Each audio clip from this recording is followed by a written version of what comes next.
Hello नमस्ते, आप सभी लोगों का चैनल में स्वागत है। आज मैं जैक बोर्ड 2021 क्लास 10th के लिए साइंस रसायन शास्त्र टॉप 100 क्वेश्चन लेकर आया हूं, जो बहुत ही इम्पोर्टेंट है एग्जाम के लिए। ये मोस्ट इम्पोर्टेंट क्वेश्चन है जो एग्जाम में आपको बहुत हेल्प करेगा। ये पार्ट 1 है, इसके बाद हम पार्ट 2 लाएंगे। ये मोस्ट इम्पोर्टेंट है, एग्जाम ओरिएंटेड क्वेश्चन है जो एग्जाम में बहुत ही हेल्प करेगा। आप वीडियो को अंत तक देखिएगा। तो चलिए वीडियो को शुरू करते हैं। क्वेश्चन नंबर 1 को ध्यान से पढ़िए। क्या लिखा हुआ है? CaOCl2 यौगिक का प्रचलित नाम क्या है? प्लास्टर ऑफ पेरिस होगा या सोडियम क्लोराइड होगा, विरंजक चूर्ण होगा या बेकिंग सोडा होगा। ठीक है, CaOCl2 मतलब calcium oxychloride. CaOCl2 calcium oxychloride होता है, मतलब ब्लीचिंग पाउडर जो विरंजक चूर्ण होता है। ठीक है, CaOCl2 कैल्शियम ऑक्सीक्लोराइड मतलब विरंजक चूर्ण होता है। ठीक है, ब्लीचिंग पाउडर होता है। क्वेश्चन नंबर 2 को ध्यान से पढ़िए। धोवन सोडा का जलीय विलयन अम्लीय है अथवा क्षारीय? ऑप्शन को देखिए, अम्लीय, क्षारीय, लवण, इनमें से कोई नहीं। तो आंसर कौन सा होगा? क्षारीय होगा। धोवन सोडा का जलीय विलयन अम्लीय है अथवा क्षारीय? क्षारीय होगा। ठीक है, क्वेश्चन नंबर 3 को ध्यान से पढ़िए। CaSO4 हाफ H2O या फिर 1/2 H2O का सामान्य नाम क्या है? प्लास्टर ऑफ पेरिस होगा या सोडियम क्लोराइड होगा, विरंजक चूर्ण होगा या बेकिंग सोडा होगा। क्वेश्चन नंबर 3, विरंजक चूर्ण तो हो गया है CaOCl2। ठीक है, विरंजक चूर्ण। तो CaSO4 हाफ H2O मतलब प्लास्टर ऑफ पेरिस होगा। कैल्शियम सल्फेट हेमीहाइड्रेट होता है ना, CaSO4 half H2O calcium sulphate hemihydrate होता है ना। प्लास्टर ऑफ पेरिस, ठीक है, plaster of Paris CaSO4 half H2O plaster of Paris होगा। इसका जो सही आंसर होगा ए होगा। क्वेश्चन नंबर 4 को ध्यान से पढ़िए। क्वेश्चन नंबर 4 को ध्यान से पढ़िए। बिना बुझे हुए चूने का रासायनिक सूत्र है, उसका जो केमिकल फॉर्मूला क्या होगा? NaHCO3 होगा, CaO होगा या NaCl होगा या CaSO4 होगा? कौन सा होगा? बिना बुझे हुए चूने, बिना बुझे हुए चूने। ठीक है, मतलब CaO होगा। इसका जो आंसर होगा CaO होगा। कैल्शियम ऑक्साइड होता है जिसे इंग्लिश में क्विक लाइम कहा जाता है। ठीक है, बिना बुझे हुए चूने, बिना बुझे हुए चूने CaO calcium oxide, CaO calcium oxide. जो सही आंसर होगा बी होगा। क्विक लाइम इंग्लिश में कहा जाता है।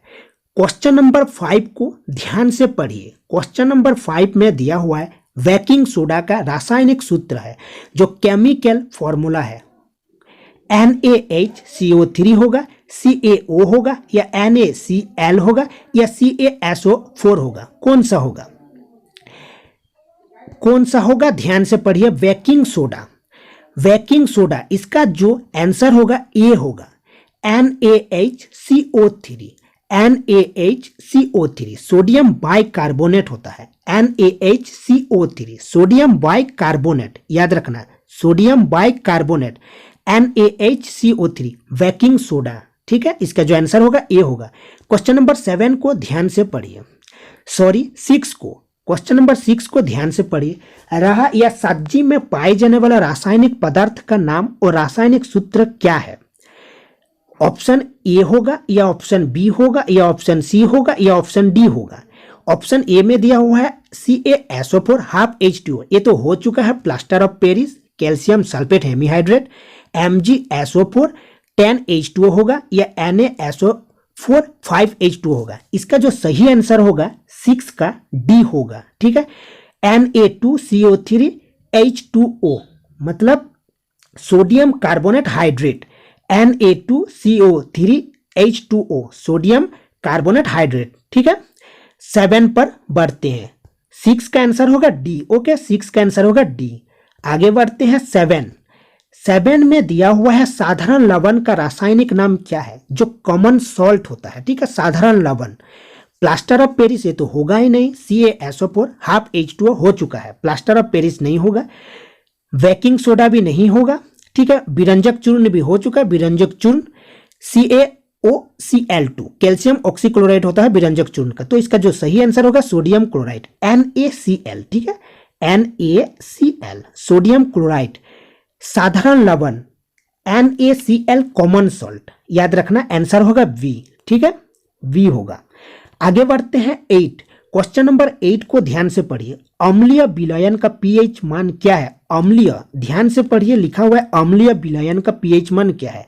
7 से कम होगा, 7 के बराबर होगा, 7 से ज्यादा होगा, इनमें से कोई नहीं होगा। इसका जो सही आंसर होगा 7 से कम होगा, लेस देन 7 होगा, 7 से कम, इसका जो सही आंसर होगा ये हो जाएगा। क्वेश्चन नंबर 9 को ध्यान से पढ़िए। क्षारीय विलयन का pH मान क्या है? 7 से कम, 7 के बराबर, 7 से ज्यादा होगा या इनमें से कोई नहीं। क्षारीय विलयन का 7 से ज्यादा, मोर देन 7 होगा, ठीक है, मोर देन 7।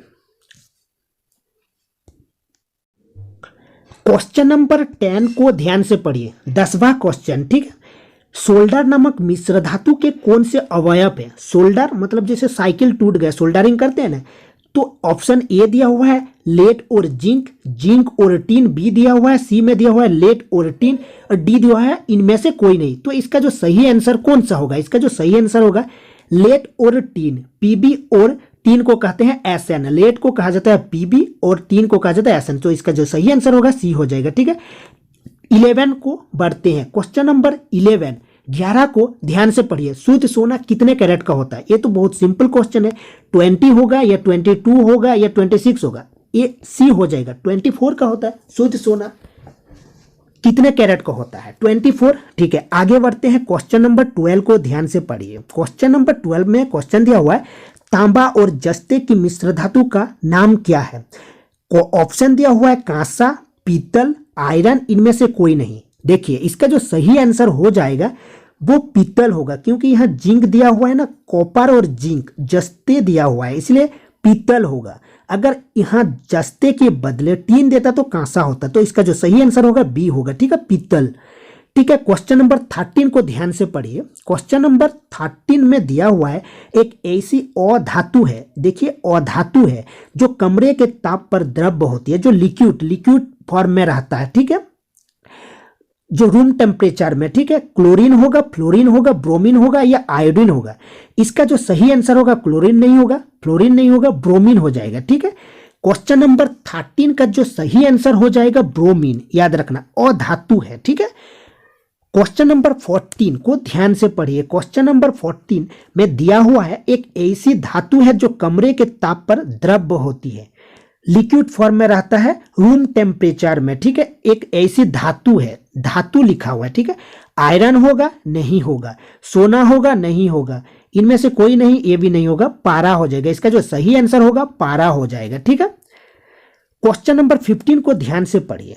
क्वेश्चन नंबर 15 को ध्यान से पढ़िए, लिखा हुआ है एक ऐसी अधातु है जो विद्युत तथा उष्मा का चालक हो, ठीक है, जो विद्युत तथा उष्मा का चालक हो। तो ऑप्शन दिया हुआ है ग्रेफाइट, ब्रोमीन, ऑक्सीजन या सल्फर, कौन सा इसका सही आंसर हो जाएगा? ग्रेफाइट हो जाएगा। 15 का जो सही आंसर होगा ग्रेफाइट, एक ऐसी अधातु है जो विद्युत तथा उष्मा का चालक है, अधातु लिखा हुआ है, तो इसका जो सही आंसर होगा ग्रेफाइट, याद रखना ग्रेफाइट, ठीक है, ग्रेफाइट। 16 को ध्यान से पढ़िए। क्वेश्चन नंबर 16, कौन सी धातु में विद्युत चालकता सबसे कम होती है? लिखा हुआ है विद्युत चालकता कम, यहां पर लिखा हुआ है कम, याद रखना कम। कौन सी धातु में विद्युत चालकता सबसे कम होती है? आयरन, जिंक, कॉपर या लेड होगा, कौन सा होगा आंसर सही? आयरन नहीं होगा, जिंक नहीं होगा, कॉपर नहीं होगा, लेड होगा ना, सबसे कम लेड में, पीबी, याद रखना पीबी, ठीक है, लेड। क्वेश्चन नंबर 17 को पढ़ते हैं, ध्यान से पढ़िए क्वेश्चन नंबर 17 को, ठीक है।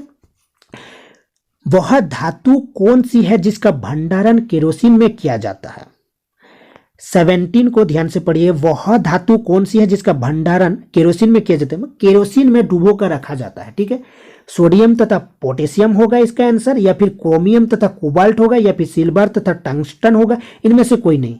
इसका जो सही आंसर होगा ये होगा, ठीक है, सोडियम, याद रखना सोडियम तथा पोटेशियम। सोडियम को ना केरोसिन के ऑयल में डुबो कर रखा जाता है, ठीक है, तो आंसर होगा ये आंसर। अब 18 को ध्यान से पढ़िए। क्वेश्चन नंबर 18, एक ऐसी धातु है जो उष्मा का सर्वोत्तम चालक है। सर्वोत्तम, एक ऐसी धातु है जो उष्मा का सर्वोत्तम चालक है। देखो सर्वोत्तम चालक है, कौन सा होगा? गोल्ड नहीं होगा, कॉपर नहीं होगा, आयरन है, सिल्वर। इसका जो सही आंसर होगा सिल्वर। सब सर्वोत्तम चालक है सिल्वर। चांदी होता है ना, एक ऐसी धातु है जो उष्मा का सर्वोत्तम चालक है, सिल्वर। 19 को ध्यान से पढ़िए। क्वेश्चन नंबर 19, कॉपर एवं टीन के मिश्र धातु को क्या कहते हैं? देखिए टीन लिखा हुआ है, अगर जिंक होता तो पीतल होता, लेकिन इसका जो सही आंसर होगा कांसा। ठीक है, कॉपर एवं टीन के मिश्र धातु को क्या कहते हैं? पीतल नहीं होगा, डुरिलिमिन नहीं होगा, इनमें से कोई नहीं, कांसा होगा। इसका जो सही आंसर होगा कांसा। ठीक है, क्वेश्चन नंबर 20 को ध्यान से पढ़िए। एल्कीनो का सामान्य सूत्र क्या है? CnH2n+2 होता है, या ऑप्शन बी को देखिए CnH2n-2 होता है, या CnH2n होता है, इनमें से कोई नहीं। इसका जो सही आंसर होगा CnH2n होगा। ठीक है, CnH2n, तो सी हो जाएगा इसका सही आंसर। 21 को ध्यान से पढ़िए। लिखा हुआ है ब्यूटेनॉन का प्रकार्यात्मक समूह क्या है? ऑप्शन ए में दिया हुआ एल्डिहाइड, बी में ईथर, सी में कीटोन, एक कार्बोजाइलिक अम्ल। तो इसका जो सही आंसर हो जाएगा कीटोन हो जाएगा। ठीक है, ऑप्शन नंबर सी हो जाएगा इसका सही आंसर, सी। ठीक है, 21 का। 22 को ध्यान से पढ़िए। निम्नलिखित हाइड्रोकार्बन में से किसमें संलयन अभिक्रिया होती है? C2H6 में होता है, C3H8 में, या C2H2 में, या CH4 मीथेन में होता है। देखिए इसका जो सही आंसर हो जाएगा C2H2, सी हो जाएगा इसका सही आंसर। ठीक है, 22 का सही आंसर हो जाएगा सी। ठीक है, C2H2। अब 23 को ध्यान से पढ़िए। निम्न यौगिकों में विद्यमान अभिलक्ष्य समूह है CH3COOH, CH3COOH में। तो इसका जो सही आंसर हो जाएगा कार्बोजाइलिक अम्ल होगा। ठीक है, एल्डिहाइड नहीं होगा, ईथर नहीं होगा, कीटोन नहीं होगा, कार्बोजाइलिक अम्ल हो जाएगा। ठीक है, CH3COOH। 24 को ध्यान से पढ़िए। 24 में दिया हुआ है किण्वन प्रक्रिया में कौन सी गैस निकलती है? CO कार्बन मोनोऑक्साइड निकलती है, CO2 कार्बन डाइऑक्साइड निकलती है, CO3 निकलती है, या CO4? इसका जो सही आंसर हो जाएगा CO2 कार्बन डाइऑक्साइड। किण्वन प्रक्रिया में कौन सी गैस निकलती है? CO2 carbon dioxide. 25 को ध्यान से पढ़िए। कार्बन की संयोजकता कितनी होती है? 1 होती है, 2 होती है, सी में 3 दिया हुआ है, या 4 होती है? इसका जो सही आंसर हो जाएगा 4। ठीक है, 4। तो चैनल को सब्सक्राइब कीजिएगा और लाइक करिएगा, क्योंकि एग्जाम में आपको बहुत हेल्प करेगा। हम रोज वीडियो डालेंगे, आप अगर सब्सक्राइब करेंगे तो आप तक नोटिफिकेशन पहुंचेगा। तो मिलते हैं नेक्स्ट वीडियो में, तब तक के लिए बाय बाय, टेक केयर।